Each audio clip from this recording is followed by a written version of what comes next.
Steve Wilks better be the head coach of the Carolina Panthers next season. This guy is doing a fantastic job with this team. Imagine me telling you before the season that the Carolina Panthers around week 17 were going to have a shot at winning the NFC South. Many of you non-Panthers fans probably would have laughed. You probably would have said, man, JT, the Panthers have no shot. Tom Brady and the Bucs are going to win this division with ease.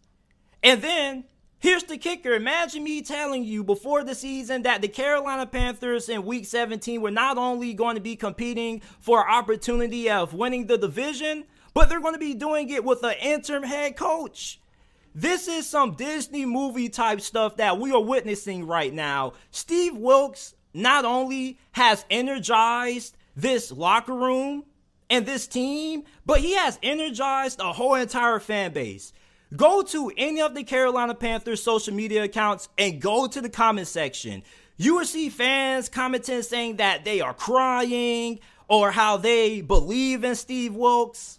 Like, Steve Wilks has galvanized the whole entire Carolina Panthers fan base, this locker room, the front office. There is no reason why Steve Wilks shouldn't be the head coach of the Carolina Panthers, regardless if they win the division or not. If they win the division, you 100% have to make him your head coach. If they don't win the division, you're probably still going to have some tough decisions and some tough discussions that have to be made. But you definitely are going to have to make Steve Wilks one of the front runners for this coaching job. He has a record of 4-5 as the interim head coach this season of the Carolina Panthers. And yeah, they do things conservatively, but it's because look what they have to work with on offense. They are winning games with Sam freaking Darnold. Not only has he won games with Sam Darnold, but he also has won games with PJ Walker. Listen, for all you guys who are knocking Steve Wilks and his coaching staff for being too conservative, you got to understand something. The Panthers don't have that great of a roster. And when you look at their quarterback situation right now, they're winning games the best way they can. You see, part of being a great coach is being able to find ways to win and being able to adapt to the current personnel that you have to work with. And with the current personnel and talent that the Panthers have offensively, the best way of them winning games is by running the football. And it's funny how some people knock them for running the football so much when the mantra of this team is keep pounding. The Carolina Panthers were averaging damn near 10 yards per carry in their domination over the Detroit Lions. This team right now is playing some inspired football behind Steve Wilks.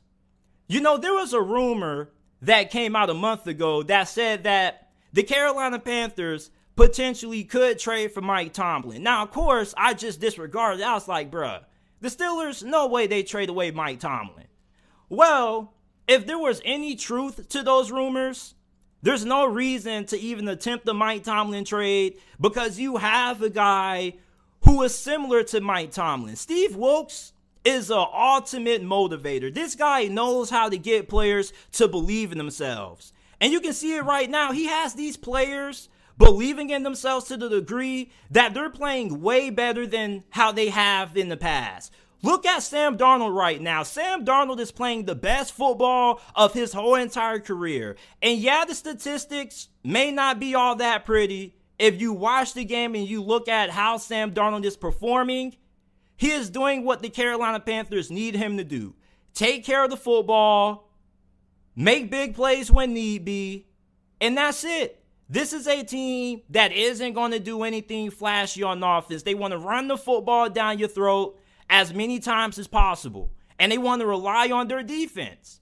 I hope that Steve Wilks not only gets this job, but he is able to find his franchise quarterback, because that was one of the large reasons why he failed in the only year that he was the head coach of the Arizona Cardinals. You went into that season with Sam Darnold, with Sam Bradford as your initial starting quarterback. Then you end up putting in Josh Rosen, and the team around them wasn't great, and it just wasn't a good situation. And you definitely have to give Steve Wilks a lot of criticism. You know, there was a lot of mismanagement about how he went about his first year in Arizona, but he definitely could have gotten a second opportunity. If you're looking for a reason to give Steve Wilks another coaching job, listen to Matt Rule's interview that he did on Good Morning Football a couple of weeks ago. They asked him, how did you feel after you got fired? He said, of course it sucked, but he was happy when he walked away and found out that Steve Wilks was going to be named the interim head coach. There are many head coaches that when you ask them about Steve Wilks, they have nothing but admiration for the guy. They praise the guy for his leadership, how good he is at motivating players and getting players ready to play. And not only that, but this guy is a fantastic defensive mind, and he is a great head coach. You see, I'm not really somebody who is a big fan of giving failed head coaches second opportunities because the majority of times they don't work out. But I definitely think from what Steve Wilks has done so far with the Carolina Panthers this season, he definitely deserves major consideration for this head coaching job. And if they make it into the playoffs and they win this division, not only does he have to be the head coach of the Carolina Panthers next season, but most likely he wins Coach of the Year. I've never seen the team win games with several starting quarterbacks, an interim head coach. This is something that is unparalleled. The last time I recall seeing something like this when a team rallied behind their interim head coach was the Las Vegas Raiders last season behind Rich Bisaccia. Hopefully I pronounced his name right. I apologize if I got it wrong. But you remember what the state of the Raiders were last year once they parted ways or once John Gruden stepped down? You know, you had the Henry Ruggs incident. You had a lot of off-the-field distractions. And yet, that team rallied behind their head coach, and they found a way to get into the playoffs. And they narrowly beat the Bengals in the wild card round. So you look at what Steve Wilks has done, galvanizing this team, galvanizing this fan base. I believe that the Panthers can win this division. Now, the Saints are still in it. The Falcons still aren't out of it yet. This division is still anybody's to win. Of course, Tampa Bay has the lead right now. But for the Carolina Panthers, when's the last time the Carolina Panthers played in a meaningful football game late in December with playoff chances on the line? It's been a while since you've been here as a Carolina Panthers fan. And yeah, you're 6-9, but it doesn't matter if you have a winning record or a losing record. If you win this division and you make it into the playoffs, this season was a massive success. And not to mention that you're still going to have a couple of draft picks there, so you can still find your franchise quarterback next year, whether that be via the draft or rather you want to sign one in free agency. This is a roster that has a lot of great young talent, and the Panthers, for the most part, have done a really good job at drafting. So they have another good draft this year. Steve Wilks, if he ends up being named the head coach, which I believe he will, he ends up getting the quarterback situation taken care of. He improves the offensive line, gets some more talent on the defense side of the football. The Panthers could have a really bright future under Steve Wilks as their head coach. You know, the Carolina Panthers right now, this is one of the best stories, if not the best story in the NFL. I mean, who would have thought that Steve Wilks would galvanize this team the way that he has and have this team playing meaningful football late in the year? And think about this. In less than a year, Steve Wilks not only has won over the locker room, but he kind of has changed the culture in Carolina. It took Matt Rule how many years to try to change the culture in Carolina? He was talking about this 4-year process, and yet Steve Wilks comes in and has this team at the brink of competing for the NFC South title and making the playoffs. You got to give a huge round of applause to Steve Wilks and the job that he has done with the Carolina Panthers this year. Unfreaking believable. And regardless if the Carolina Panthers win this thing or not, I think that Steve Wilks deserves major consideration for this head coaching job.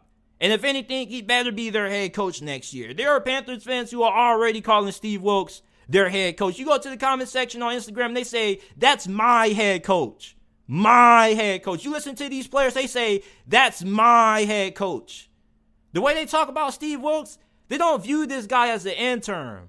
They view this guy as their head coach. And I promise you, if he doesn't get the head coaching job, there's going to be a lot of upset fans and a lot of upset players. And I wouldn't be surprised if we even see players take it as far as to writing letters personally to David Tepper to get Steve Wilks this head coaching job. You know, Steve Wilks has a lot of things riding on him right now in his favor for him getting this job. You have the support of the fan base. You have the support of the players. And also, you have the results. You are 4-5 right now. And even if you lose out these last 2 games, regardless of how this season plays out, you have a very strong argument for not only being the head coach of the Carolina Panthers, but for getting a head coaching job elsewhere. If Carolina doesn't want to hire you, you can easily go to another team and show what you did this season and have a shot at landing a head coaching gig. This guy has the Carolina Panthers competing for a shot at winning this division, having to play with several different starting quarterbacks, having to play with Sam Darnold, a guy who we all viewed and regard as a bust, and has this guy balling and believing in himself. And you see, when you go back and you look at Sam Darnold in the past, a lot of people, the big knock that they always had on him was his confidence. Every time you heard Sam Darnold speak, it sounded like his confidence was shot. And when the Carolina Panthers traded for Baker Mayfield, or when I remember it was a podcast Sam Darnold was on, and they were asking him about the possibility of the Carolina Panthers bringing in another quarterback and him having to compete, and you go back and you listen to that interview, it kind of sounded like his confidence was shot. Well, Steve Wilks has Sam Darnold believing in himself. And yeah, he may not be having impressive games by box score standards. This guy is getting the job done for Carolina.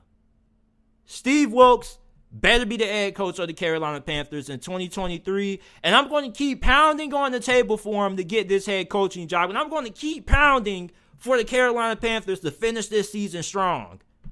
I had this team winning, 7-8 games? Never knew they would win 7-8 games potentially with Steve Wilks as their interim head coach. Fantastic, phenomenal job that Steve Wilks has done. And this isn't even his staff. He didn't hire most of these guys. These are Matt Rule's guys. And yet, that goes to show you how great of a leader Steve Wilks is. Part of being a great leader is being able to find ways to work with people even though you may not have a lot of history with them and you may not know them. You still have to find a way to win games. So Steve Wilks had to find a way to win with the coaching staff that wasn't his, had to find a way to re-energize this team and this fan base. He's done all 3. I don't see no reason why David Tepper shouldn't make Steve Wilks the full-time head coach of the Panthers moving forward. At least give the guy 1 or 2 seasons. Many coaches in NFL circles have nothing but positive things to say about Steve Wilks. And many of them will tell you that he got the raw end of his first tenure in Arizona. Steve Wilks, fantastic job with the Carolina Panthers this season. Tua turning the ball over. The fan bases of the Steelers, Jets, Patriots, and especially the Green Bay Packers appreciate the Christmas gifts that you dropped off at the doorstep during the second half of this ball game. The Dolphins offense is broke. And Tua Tagovailoa, or Mr. Tua turning the ball over, he's broke too. He needs a patch, an update, something. There was one point during this season where people actually viewed Tua as the MVP frontrunner. There were people who were making strong arguments for why Tua should win the MVP this season over guys such as Jalen Hurts, Joe Burrow, and Patrick Mahomes. You look at how Tua has played the last 4 games of the season. This doesn't even look like the same quarterback that we saw earlier in the season. And this offense, they just continue to kick themselves in the foot. You have the 3 consecutive turnovers or the 3 consecutive interceptions by Tua. You go back to their loss Sunday night against the LA Chargers. You had receivers dropping passes. Tua couldn't hit an open wide receiver to save his life. Against the 49ers, he didn't play good in that game as well. And the offense didn't look good neither. Mike McDaniel has to make some changes to this offense because it's pretty apparent that defenses understand and know what the Dolphins are trying to do offensively. And honestly, it's no surprise because if you go and you look at the Miami Dolphins team stats or their player stats, go to the receiving numbers and look at the discrepancy in targets between Tyreek Hill, Jalen Waddle, and the rest of the Miami Dolphins team. This Dolphins team is way too dependent on Jalen Waddle and Tyreek Hill. I understand that these are your 2 best players, the 2 fastest wide receivers in the game, and you want to get them the ball because they are a major part in what you do on offense. But at the same time, you got to be able to get other guys involved. You have Mike Gesicki, who is one of the most athletically gifted tight ends in the NFL, and yet you barely utilize him. Not only that, but what happened to running the football? Raheem Mostert was averaging 5 yards per carry in this game, and yet you barely call his number in the second half. You continue to want to rely on Tua to get the job done through the air. And it makes no sense because the Green Bay Packers going into this game had the 29th worst run defense in the NFL and the 2nd best pass defense in the league. So Mike McDaniel, as a play caller, I have some questions to ask you. Come here, Mike McDaniel. Come here. Did you know that the Green Bay Packers had the 29th worst run defense in the NFL? Oh, you did? So you must have also knew that they had the 2nd best pass defense in the league, right? So if you knew these things, why would you play towards the strength of the Packers defense, relying more on the passing game versus trying to exploit the weakness of their run defense? That makes no sense. And don't you come from the Kyle Shanahan tree? Don't something that most of you guys preach is running the football, wide zone? Where is that? Like, this Dolphins offense doesn't know how to play complementary football. They're too top heavy. They only want to get the ball to Tyreek Hill, Jalen Waddle. They don't try to get other guys such as Mike Gesicki involved. Not only that, but your defense has been playing some damn good football of late. And yet, this defense that you have only allows Green Bay to capitalize off your turnovers with field goals. And you still can't find a way to pull out this game. The Green Bay Packers deserve a lot of credit for the defensive performance that they put on display in the second half, because this defense was the majority of the reason why they were able to win this game, because they were able to help this offense out. The Miami Dolphins have to find a way to play better complementary football. At this point, if I know where the ball's going, I'm pretty sure these defensive coordinators know where the ball is going as well. This Dolphins offense, when you're able to disrupt the timing between Tua turning the ball over and these receivers, and you end up ruining the rhythm of this passing attack, this offense unravels. And it does it pretty consistently. You know, against the 49ers, this offense, at one point, you were wondering if they had to bench Tua. But then he was able to find Tyreek Hill. And it's just funny how, you know, every time the Dolphins get into a bind, they're able to find a way to get their best players involved. Why is it that you can't find a way to get some other guys involved, to take some of the pressure off Tyreek Hill and Jalen Waddle? Defenses know where the ball's going. They're prepared for it. They're making adjustments. They're watching the film. They have so much tape on the Miami Dolphins at this point in the season. They already know the majority of their tendencies. And you want to know why they know that? Because this is an offense that is predicated on timing. When you're knocking off the timing between Tua and these wide receivers, they have a hard time of being able to improvise. Tua isn't known as an improviser. This is somebody who has to make sure that everything is on schedule. If a receiver isn't at a certain spot at a certain time, he gets in trouble.